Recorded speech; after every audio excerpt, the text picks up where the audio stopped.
guests, and most distinguished audience. As I'm not going to be reading a speech, I am speaking extemporaneously. Nevertheless, I'm recording my own speech. Experience teach me to do that. I must start out from the beginning in saying, many people have asked me, is it possible for white people to teach black studies? And I have said, hell no.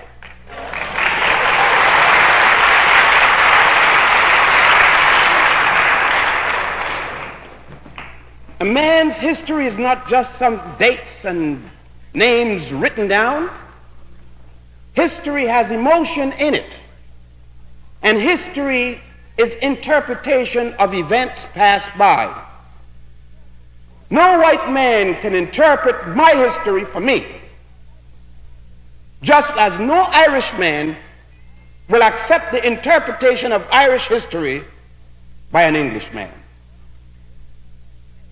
Many people, whenever I start to speak about my slavery and my enslavement, I always hear that the Jews were enslaved, as if the Jews were somebody else than me. But if they said some Europeans call themselves Jews, then I know what they're talking about. So already you could see why I have to tape my own speech. Because I know the governor will hear about it in the morning, probably tonight. And most of us here look like niggers. That's what they call us, PhDs or not. And some of us are going to differ with us because we need the endorsement of somebody else to tell us when we write our history correctly. But I say, including Wayne University, that when the African Studies Department remains separate from the Black Studies Department, that's a damn shame. How are we going to have a Black Studies Department and don't have the African Department under the Black Studies Department? When it is in Africa, Black Studies started. You got black because you came from Africa. And for those of you who are going to tell me about your Blackfoot Indian mama,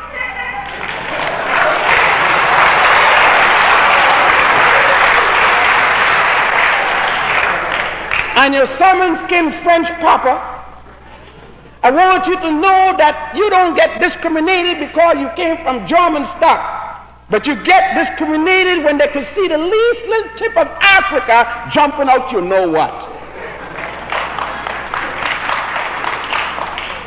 And it is that part that I'm going to deal with to show you that it is nothing to be ashamed of, and secondly, that there would be no European out of this cave if it wasn't for that same Africa. I start out by saying there is no such thing as Greek philosophy. When a university speak about Greek philosophy, they're a bunch of damn liars.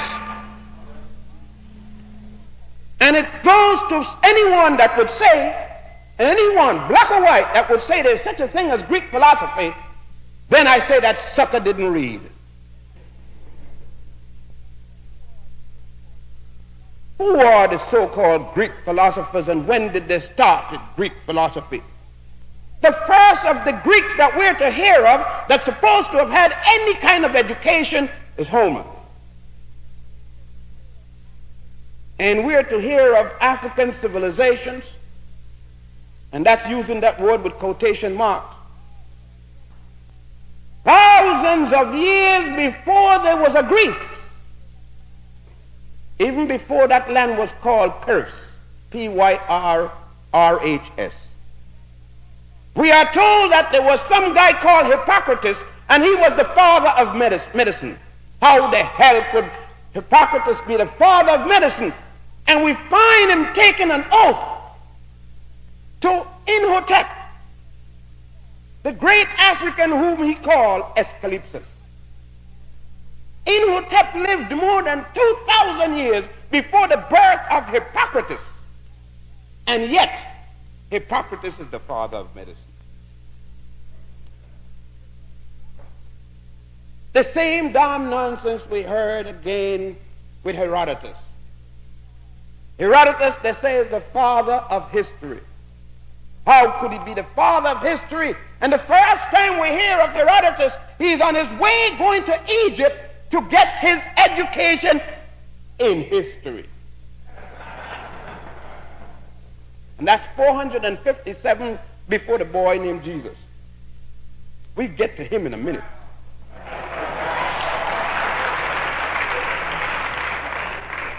I hope you ministers got a strong heart.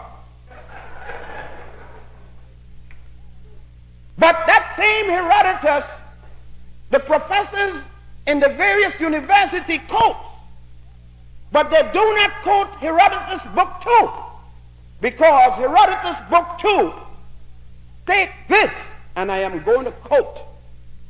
He said, the Colchians, Ethiopians, and Egyptians got thick lips, broad nose, woolly hair, and they are burnt of skin. Man, he was talking about soul brothers and soul sisters.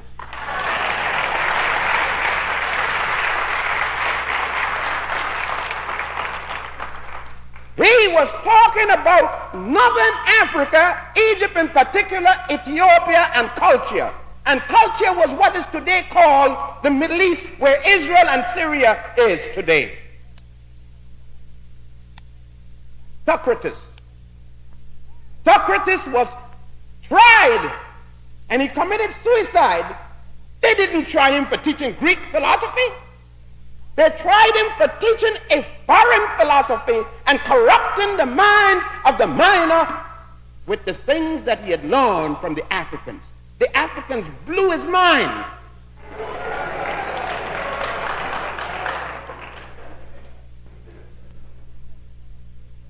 What they're talking about, here's Plato. Plato is speaking in his Republic, about winged steeds and chariots. And at the time when Plato was writing, Greece didn't have the first winged steed, which was a fast horse, or the first chariot. They fought their wars, including the Peloponnesian Wars, on the Mediterranean. They knew nothing about fighting with no chariots. Plato was a goddamn thief and a plagiarizer. The same as Aristotle was. When Aristotle came to Egypt, which was originally called Kemet and then Sais, the Hebrews are the one that call it Egypt. We get to that too.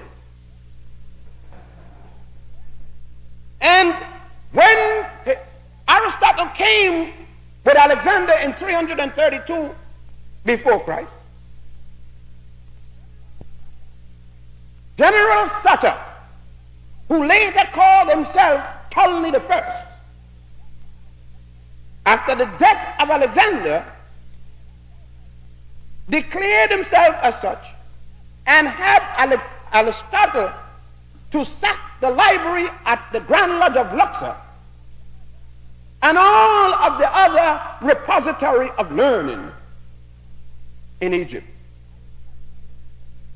Aristotle is already 70 odd years old, and we're to hear these lying professors telling us, and they've told me that all true from the bachelor's to the doctorate degree, these bunch of lies. And I've had to sit there knowing the damn fools are lying and answer the question in order to pass.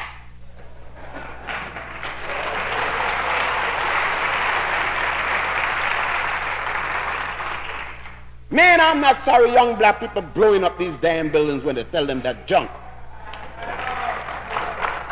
I had to stand there knowing that they're lying, because people saw to it that I read other books, that I read the Book of the Dead. My father saw to it that I read Man and His Gods.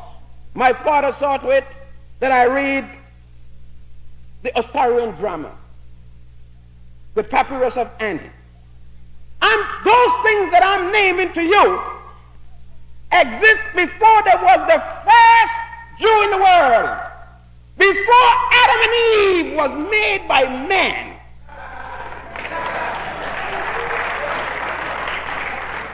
Somebody come and tell me some damn nonsense about some Adam and Eve. Adam and Eve is the damnedest piece of fiction from mythology that ever existed to corrupt people.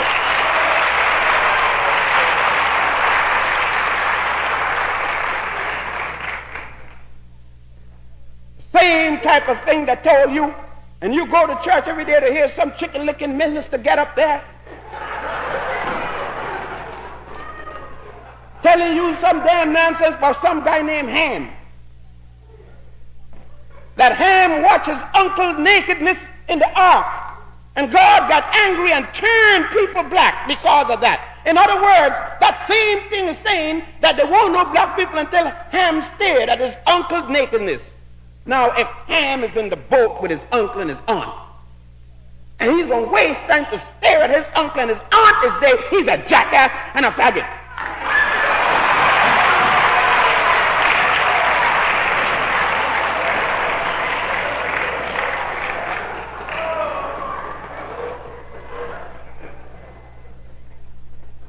This piece of nonsense that have been perpetuated in black people for so long continue to be the basis upon which we rest our hopes. We're told persistently about a heaven up in the air.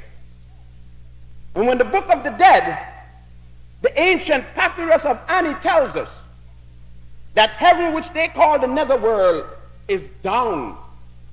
That's why the pyramids were built where the pharaohs placed their bodies as low as they can, because they're in that context of the religion of the worship of Ra, related to a God and a heaven in the inner part of the earth. We talk about Moses, Abraham, and all these kinds of things. And they start to tell us about the Pharaoh and Moses. And we feel, bunch of fools we are, we are so sorry of what happened to Moses and the Hebrews. And we're dung the Pharaoh, but we're so stupid we don't even ask them which Pharaoh. The word Pharaoh means king or queen. They don't even say which Pharaoh Moses had to fight with. Now, we know if there was a Moses based upon that book called the Bible, that Old Testament, and it says the first book is Exodus, or the first book of, it's Genesis, the first book of Moses. Now, if they had no book until Moses, because he wrote the first book of Genesis, to him, that's a young religion. Moses was just yesterday. I haven't touched Zinjanthropus boise yet. And that African was 1,750,000 years ago. Now that means that Adam didn't know that Eve had that thing yet.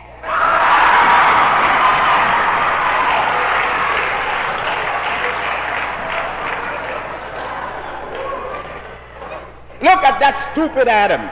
You know that Adam was no African. It couldn't be. He stand there and Eve is start born naked. He is naked and he wait till a snake come down the tree to tell him that he got a snake.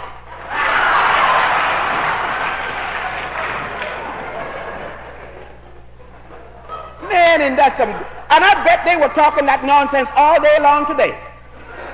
And you paid money to hear that minister talk that jive.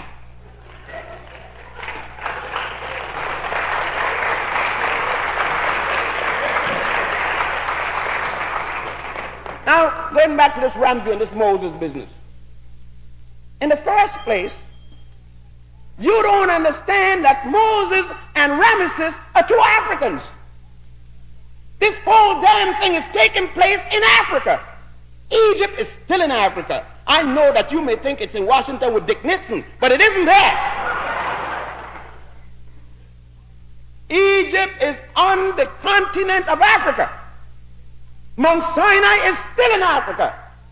And when you're talking about Moses and the Pharaoh, you're talking about two black men got an argument. and you ain't got no damn business taking no side.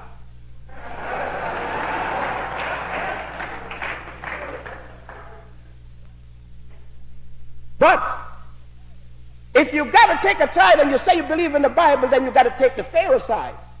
Moses was charged with what? The same book told you that Moses killed the Pharaoh's soldier.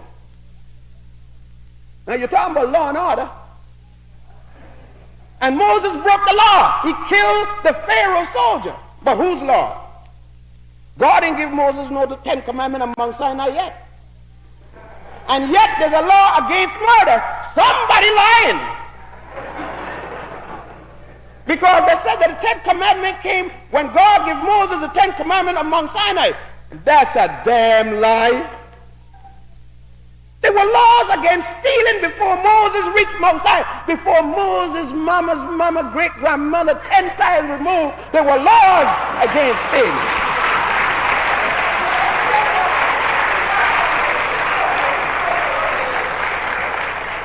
Man, the thing is there, if you read the Osirian drama in the coffin text, it is shown there 147 laws called the negative confession, which existed more than 7,000 years before the birth of Moses. And it is Moses that wrote that book called Genesis about some Adam and Eve.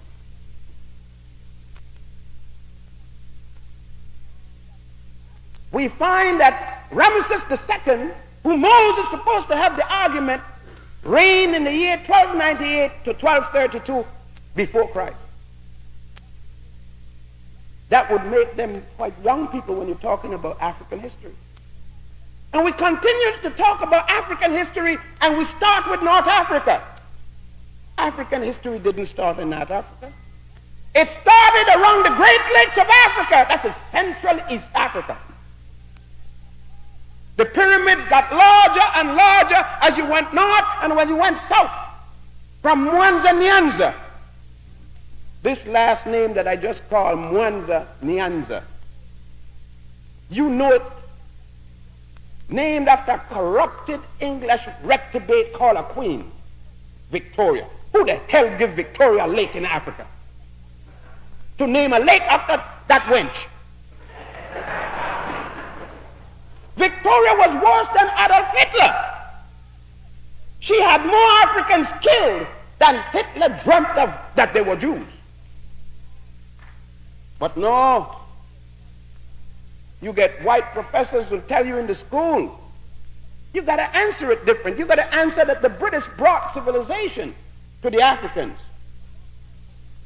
That the Africans were waiting until the British come to bring. Oh, when the Romans captured the British, when Heraclius captured the British, he said them suckers were so stupid he couldn't even make slaves of them. No, I didn't write that. They wrote that themselves. So if you're going to blame anybody, blame them same white professor in their university. And talking about they bringing civilization to the Africans. Let's get the record straight. The Europeans did not come to West Africa until 1430 when the Portuguese arrived there. But we were in Europe as conquerors. See, my name isn't just what somebody just told you. My name is also Hannibal Barca. And I went in there in the Second Punic War. My father is Hamilcar Barca. And we took the whole of Sicily in the First Punic War. That's why Italians don't like me. Because I went in there and really darkened them up.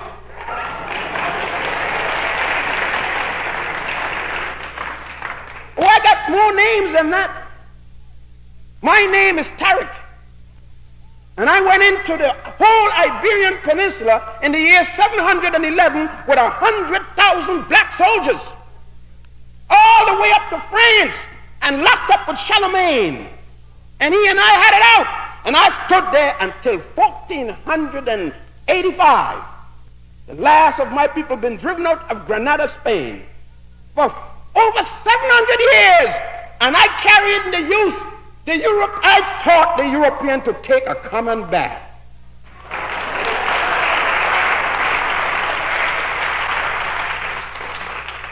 You don't need to let me tell you, go read some European books that is testifying to it. Stanley Lane Poole wrote the very best book called The Moors in Spain. Jane Soames wrote another book called The Coast of the Barbary. And in those books and others speak about the common bath that the Africans brought in from Mauritania. We carried the use of linen as underwear. We built the Alhambra. We carried the theatrical arts to France with Alexander Dumas first, second, and third. What are they talking about? They haven't arrived in Europe yet. I mean in West Africa yet. When they came to West Africa, we had the empire of Songhai, or Songhai as you call it. We had the Truckler Empire already existing in Africa. Kanu states were already existing. The Manikongo and Bakongo Empire of the Congo states were already existing. Monomotapa was already existing. That's the whole empire that what is now called South Africa. Bunyoro states was existing. Kush, Ethiopia, was existing. The oldest nation on earth in historical records still was existing. Punt, which is today called Somaliland, was existing before they arrived. What civilization are they talking about? Talking about Christianity, how could the Europeans bring what they do not still have? And when they're talking about Christianity, it was Constantine the Great in the 4th century that made Europe a Christian nation. Ethiopia was already a Christian nation 124 years before, under the King Abraham. The church, the Christian church, started in Egypt with Pantheus and Origen, 2 Africans who became the 2 first bishops of the church. That time there were no pope yet. They ain't had no faggot running around with no little hat.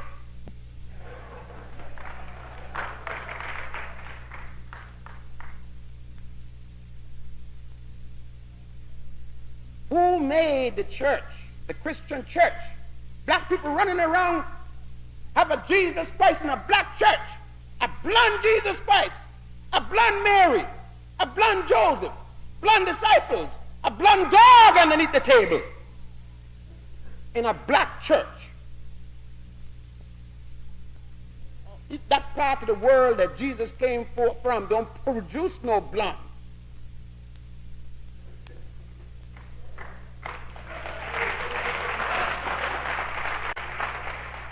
If you blonde when you get there, in 3 months' time, you look like a chocolate cake.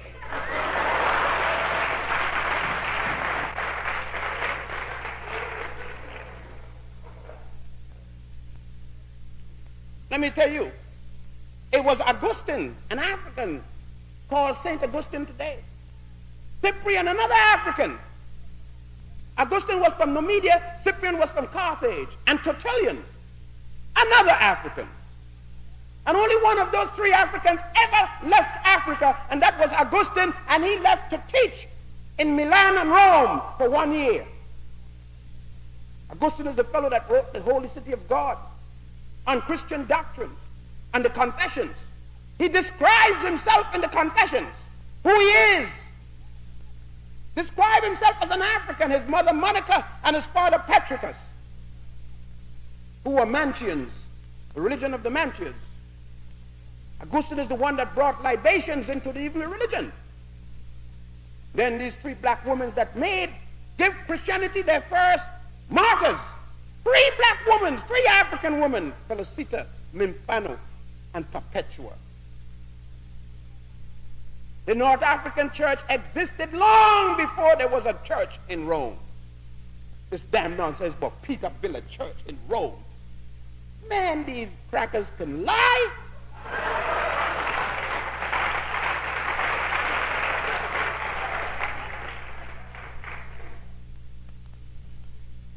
They talk a little bit more about some other little things here. You see why black PhDs don't like me and I stopped using that letter behind my name? Because you see, they ain't not going to tell no truth like that because they may not get their appointments next year and may not renew their contract. I ain't worrying about no goddamn contract. If they worry, but let me tell you something, just like your mama went and scrubbed them floors to give you an education, then you're going to have to scrub floors if it means that you've got to deal with yourself. I got to live with me. And I'm a hell of a guy when I go to sleep. I want to rest. I don't want to be dreaming like Martin Luther King. Because I'm not going over no mountain. If I'm going over the mountain, somebody going with me.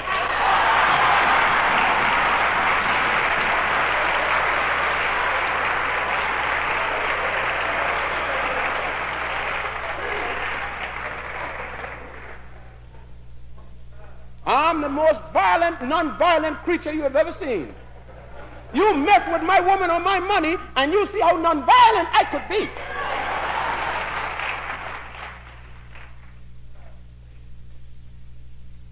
But getting back to where I was saying,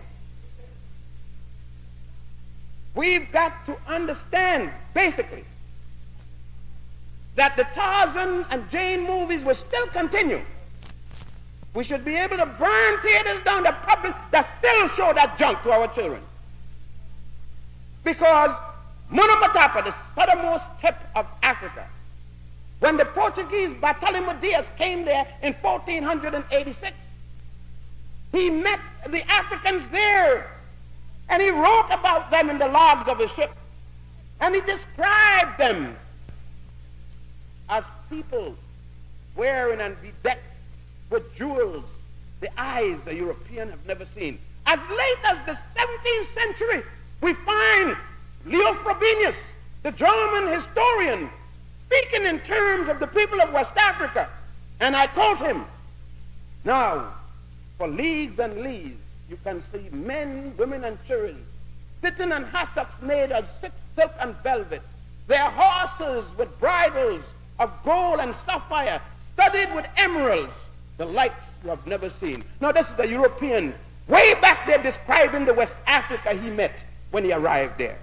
And some damn stupid, ignorant missionary going to come there and tell me that when he came to Africa, he met Africans eating each other. And the African didn't eat him yet. What kind of a jive? If the Africans were eating each other, how he got so close and an African didn't eat him? Are you going to eat pork chop every day and a lamb comes up and you don't try him once?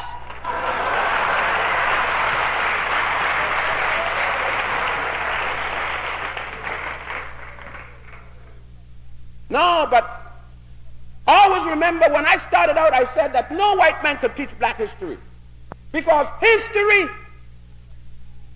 includes the national pride of a people. The man who interprets your history and writes your history got you. If that's what you're going to accept, if you look at the geography maps, they got North Africa being Caucasian. They even got Ethiopia as Caucasian. I didn't even know I was a Caucasian. Thank you, Holy Father. The other night I saw a film put on by the National Geographic of Disgrace called, Association of something or the other. And they say Ethiopia was invaded by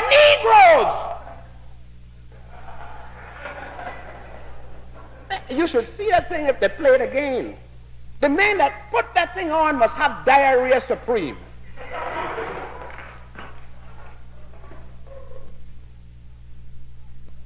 How could a man with any kind of hair, black people fighting all over the place, and he still got the nerves to put that thing on TV in 1970? You know some places that they had a revolution going, he would have never put on nothing else. That's why I tell you, there ain't no revelation yet. You're getting warm. You're getting your minds together. That's about all. Because if there was a revolution, he has put on his last film.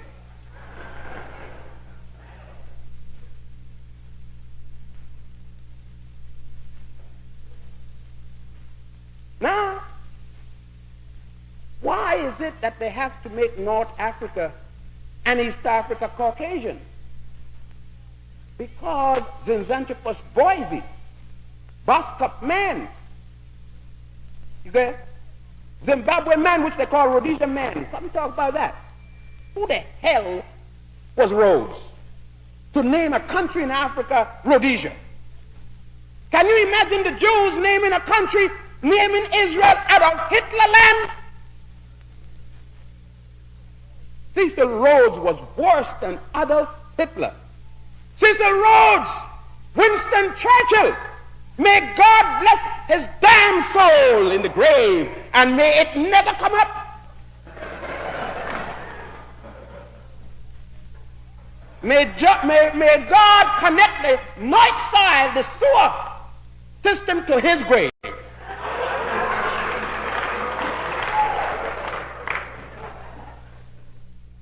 And the same for de Gaulle. And the same for Lincoln.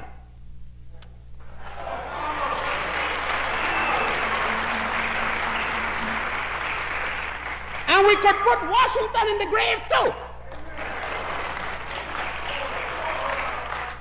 Because black people ain't got no right standing up to say nothing on February the 22nd. Washington, at the date of independence, was still selling black people to Barbados for molasses.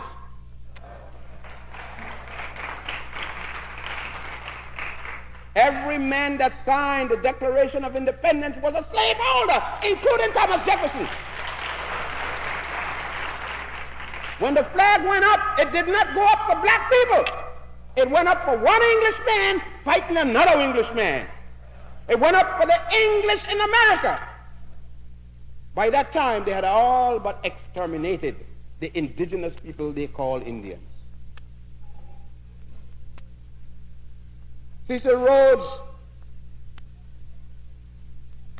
turned the African southern end of the continent into a sea of blood for the riches of himself and England. Cecil Rhodes was no different than Leopold, no different than any of the robber barons of the Americas who joined in with Stanley, Henry Morton Stanley, and Leopold II. Those men who brought about the Berlin Conference, which was held in November the 11th, 1884 to March the 15th, 1885, discussing how they're going to carve up Africa into the political geopolitics that Africa is now. A subsequent conference which was called by Leopold after they had given to Leopold the entire Congo as his personal estate. The United States government of America was a party to the Berlin Conference that helped to cut up Africa.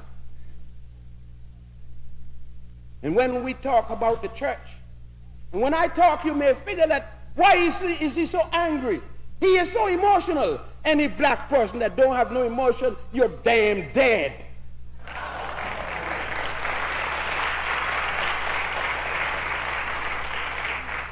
If you could live under degradation as we do and don't have an emotional aspect about it, you're as dead as a cockroach. And cockroach aren't dead. You let one pass across your food and eat it and see if he's dead. You'll be dead.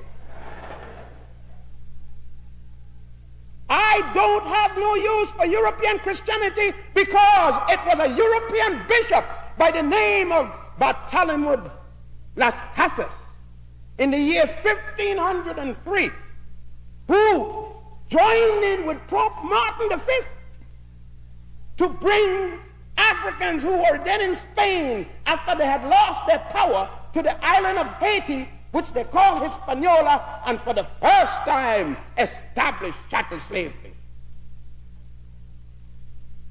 How can I have use when John Hawkins, the head of the British slave ship, the boat which he had as the flagship of his fleet was called the Jesus Christ. The Reverend John Hawkins The bishops stood at the pier collecting 25 cents a head for each African that went on the slave ship to cross the Middle Passage. The church made its fortune on the backs of black slaves. I say if a black man wants to be a Christian, he has a right to be, but be a black Christian.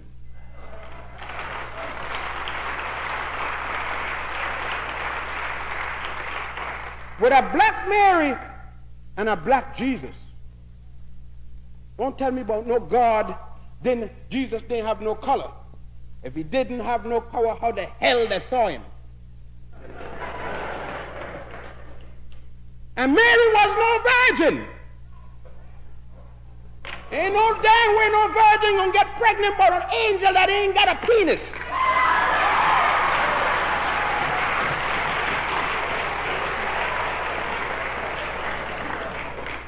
And there's a damn joke that tell you that angels don't have no sexual organ and one got Mary pregnant. Man, somebody's jiving. And then the same damn book tell you that James was Jesus' brother and James was older than Jesus. So Mary had a baby, went to the blacksmith shop and got back a new virginity. That's what the young brothers were talking about. Fairy tales.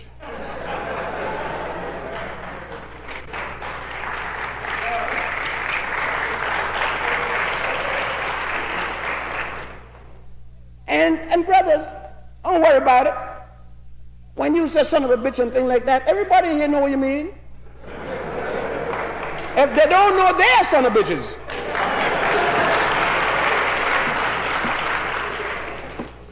I told you, people with PhD, when they drink too much whiskey, get inebriated. And those of us who don't have PhD just get plain old drunk. Had a friend of mine up at Cambridge, and the sucker was so glad he could speak the King English to the extent to which he did. Came and told me one morning, Joe, decipher this. Extricate the quadruple out the vehicle, come unto me in the morning, I shall compensate thee. I say, oh, you said, you sucker, you.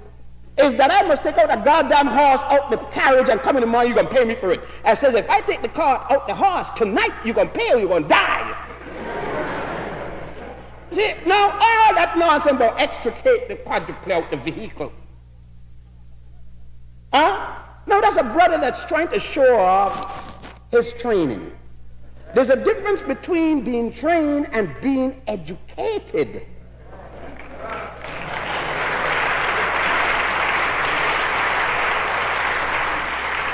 For a long time, I was a trained SEAL.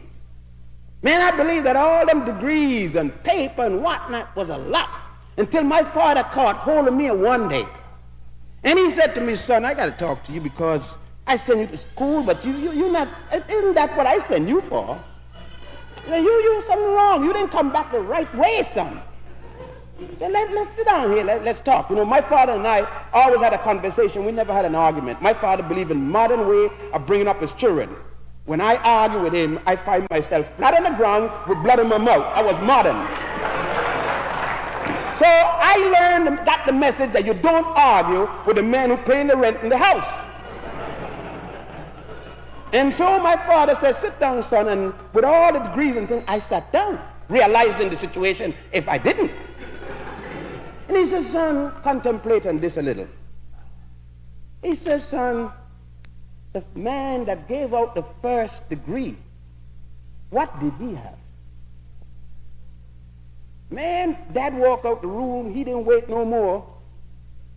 And he says, don't give me the answer now. Wait till you're about 100. And then tell me. Because I know the answer. That's why I asked you a question. And you know that when I found that thing out, it took days. I've been bothering with that thing.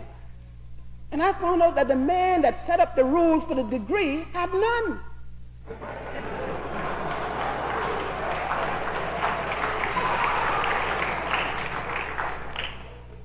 So I found out then that you could become educated without a degree.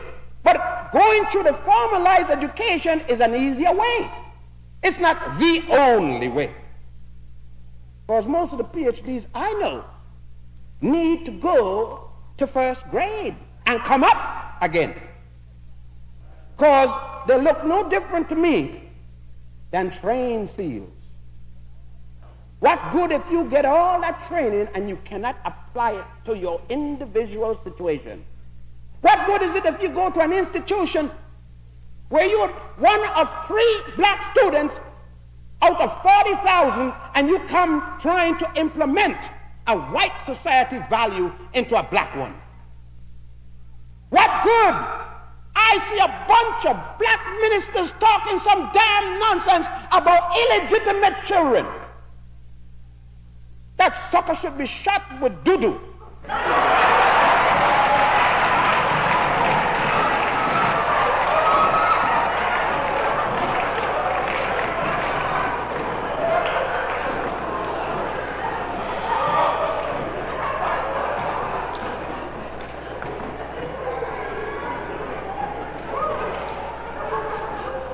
What you want a black woman to do? She don't have enough money for divorce. They didn't have no abortion in those days. She couldn't afford contraceptives. You want her to plug up her vagina? No, go on, sister. Get your man. It's a normal thing to do.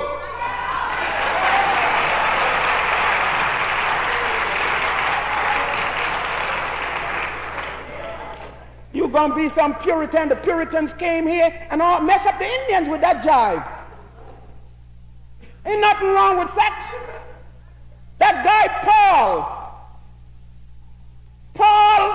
some woman got hold of Paul and blew his mind. And he hated women and brought that nonsense into religion. The sex is bad. Look how the book started out. Adam and Eve got some sex going for them. And God, who said, let us make man, God had his old lady with him. And God is going to get mad because Adam and Eve suck it to each other. Now how the hell are you going to have children if they didn't suck it to each other? God is man, and then he says to her, go do it again, go multiply. And then you can tell some woman, some young 22-year-old woman, husband in Vietnam for the army, she must stop having sex because her husband in Vietnam fighting for somebody else. Now, if he's stupid enough to leave that young, strong, healthy, vibrant woman to go fight for somebody else, she got a right to give it a run all.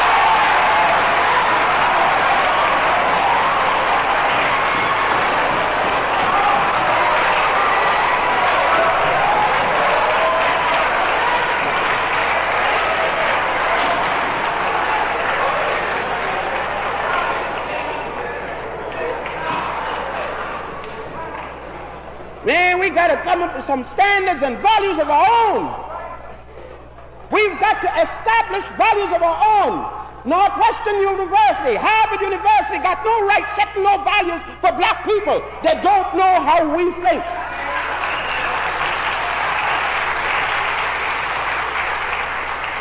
We are going to set our own morality, our own standards, because we have our own particular problems and situation, and it isn't the same as the whites in America. We've got to revise ourselves from top to bottom.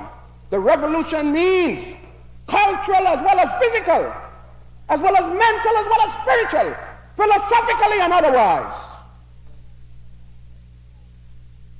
Let me tell you, it got to be that way. There is no other way. Black men have tried to integrate all the time. He's tried everything that he's been asked to do. And he didn't come here in slavery for the first time. That's another damn lie. Let's get that one straight in history. Because I'm not going to run down a heap of dates without giving a sociological, tying it up sociologically and politically. Columbus did not sail a ship to America.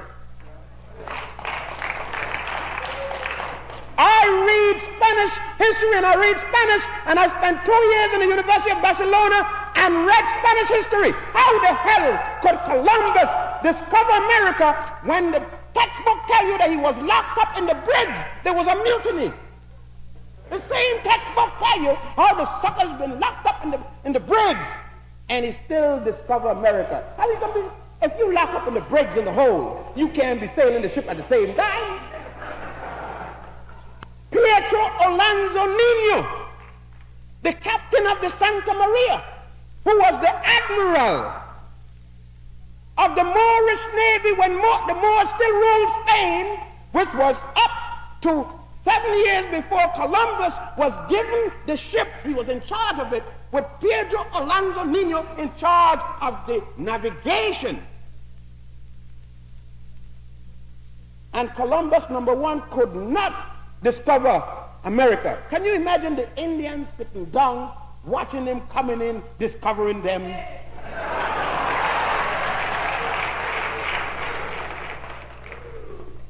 Man, it's the way that history is twisted.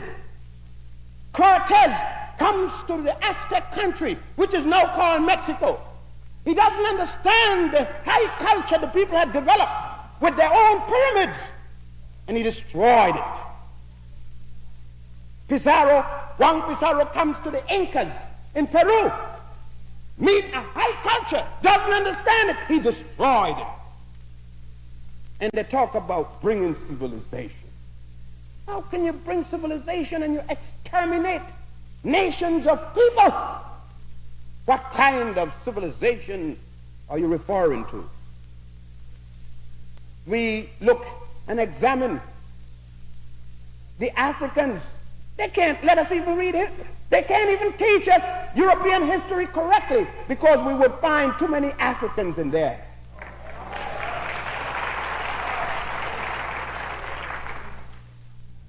Let me just point out some of the reasons why they don't want to let black studies be on its own, because we will start talking about Emperor Septimus Severus, the African who became emperor of all Rome. That include Ireland, Scotland, Wales, England, Germany, France, Spain, Greece. Talk that talk, Joe.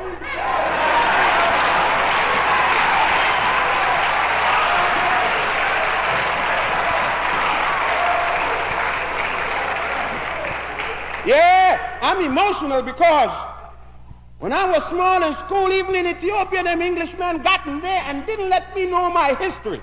I went and, look, I'm not putting no damn Cambridge PhD behind my name in my book. I only use that when I'm dealing with them sick people. Because they didn't teach me none of this. I had to go and dig morning, noon, and night and spend every dime I could get. And I stole some.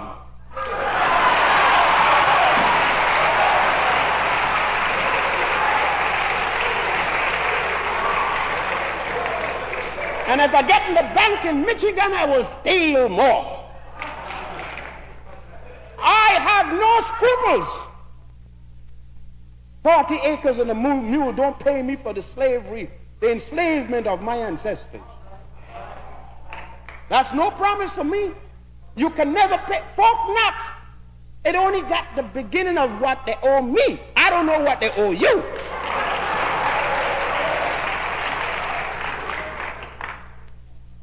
Let me go ahead about this thing here we're talking about. Septimus Severus died in York, England, that African emperor of the Roman Empire. And his son Caracalla was the one that fed the Christians to the lion. Why did he stop?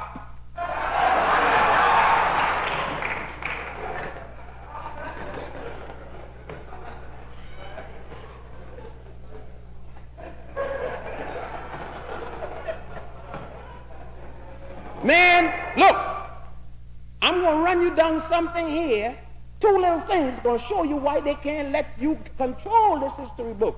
They're going to always have to be somebody in the top. When you write a book and you want to get it published, you're going to have to get somebody up there endorse your book. Now, how the hell I'm going to write a history about what that man did to me and have him to say if it's good or bad? Oh, no. I mean, let me talk about the damn thing I'm going to talk about. See, sometimes this thing gets me kind of a little heated, you know. Now, you see, I'm going to show you why they make you believe that black people ain't black, because you'll find some black people saying, well, since we came to America, we ain't black because with slavery and all that, we had white parents and white this and white that and all that. Yeah. But if they still stay white in Europe and they had black parents and black parents and black parents and they still white, let me tell you, even the Queen of England is a nigger. Oh, let me jump back in her genealogy tonight and tell you a thing or two about that nigger cousin of ours. It would seem that history said, I know some of you who got the Queen is relative to, I hope you don't get very sad because I'm upsetting much of your apple cart tonight, but that's the way it is. Now, it would seem that history says that there was a fellow by the name of Alessandro de' Medici. And Alessandro de' Medici was the reigning Duke of Italy. See? Florence. Now, who was Alessandro de' Medici? He was the son of Cardinal Constantine. Now, that got you all shook up already. How could the cardinal have a son? You know, it ain't long that they stopped sucking it to women all over the place. And they still do it. Ask some of the sisters. Now, this Cardinal Constantine became Pope Constantine also. Well, his woman, not his wife. Hear them talking about morality? The cardinal's woman, a black woman, another man's wife. Man, don't trust them guys telling you about morality. As soon as they tell you about morality, take your right leg and slap it together, because that guy is the same guy coming after your wife. And if you ain't got a paper for the woman, you know he ain't going to worry about you at all. Now, Cardinal, so we established, number one, Anna, this black woman, from Ethiopia, that soul sister. And this white cardinal got this boy, Alessandro de' Medici. You see a picture of him in Blackman of the Nile. I got a good picture of him there, taken from his own, the palace that is now a museum. And Alessandro de' Medici married, listen to this now, this black boy marries the daughter of the Emperor of Austria. This black boy and the daughter of the Emperor of Austria had 14 children. Strong black boy.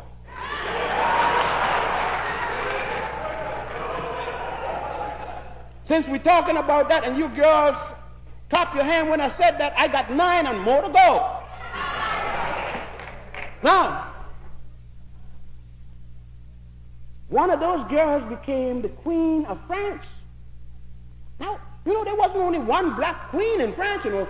Josephine, also Napoleon's wife, came from Martinique. A black sister from Martinique in the Caribbean. Okay, we'll go on a little further. Now, one of those girls married the Grand Duke of the House of Hesse, Germany. That girl became the mother of George III. George III is the great-grandparent of the present nigger queen of England.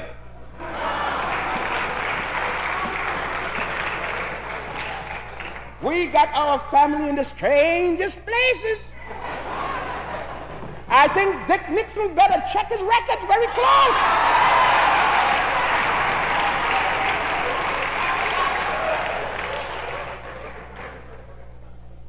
Oh, Cousin Agnew. Ain't that going to be the day? I think John Birch had better do a little thing and watch it his too. I have to check him up soon. Because you know 100,000 black men that Hannibal carried in there, another 100,000 that Tarik carried in there, then the Emperor Septimus Severus carried a lot of them up to England and Ireland and Scotland. Don't talk about what the Egyptians and the Ethiopians carried into Greece when they captured that.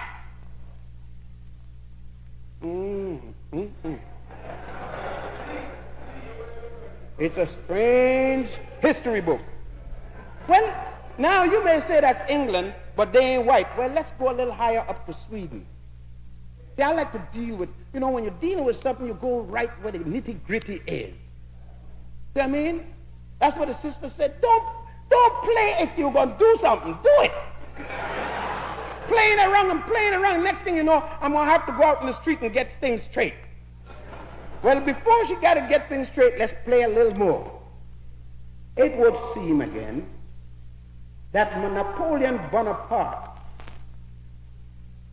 had two black generals, Alexander Dumois and Count Bernadotte. He got in an argument, it seems, with Bernadotte and sent him to be ambassador to Sweden. The Swedes were afraid of Napoleon, and they beseeched Bernadotte to remain there, become a Swede, help them against Napoleon, and when the king died, they'll make him their king. The king died.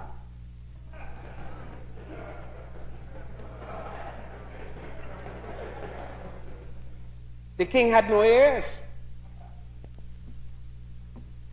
This black man became king. He was still strong. Took on the princess. Slapped 15 babies to that princess.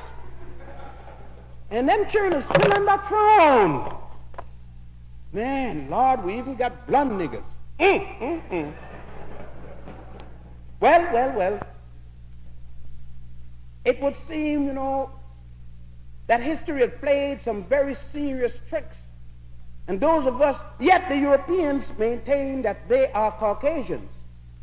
Now, if the Europeans did the same to us in America, why we still Africans?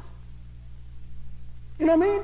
When a conquering people comes into another man's land or enslave them, they don't take the blame for their mistreatment. I am not ashamed of slavery. All of mankind have suffered it. And I have had Europeans as my slaves, too. They seem to forget when I went in there for 700 years. Hannibal stood at the gates of Rome for 30. They seem to forget that. And that it was another African that caused Hannibal to remove from the gate. You see, some people say it was Scipio Africanus. But that wasn't Scipio's name. Scipio was Scipio Nasisca. Before he went to Rome, Africanus is the name the Romans gave him. Because the Romans named that continent Africa.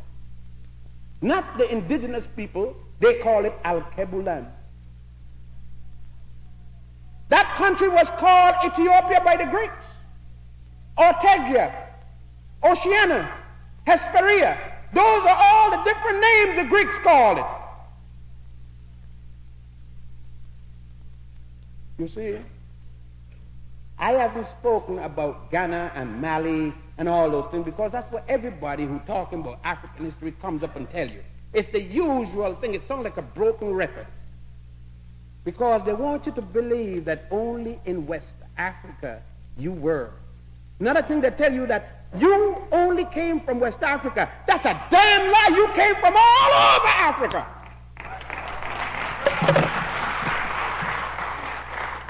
The slave ports, the shipping ports, notoriously called factories, were primarily on the West Coast, but they brought you from all over.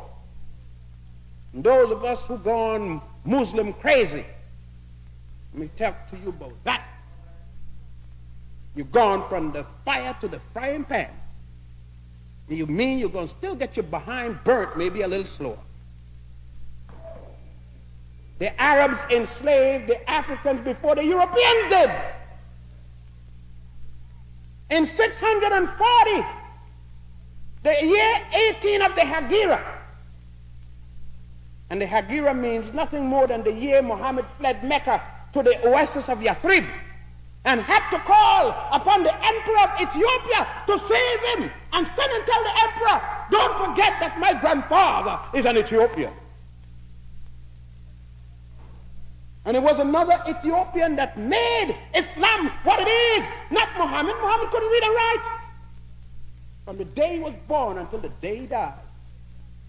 It was the man called Hatzad Bilal ibn Rabad who wrote the heavenly scene in the book called the Quran.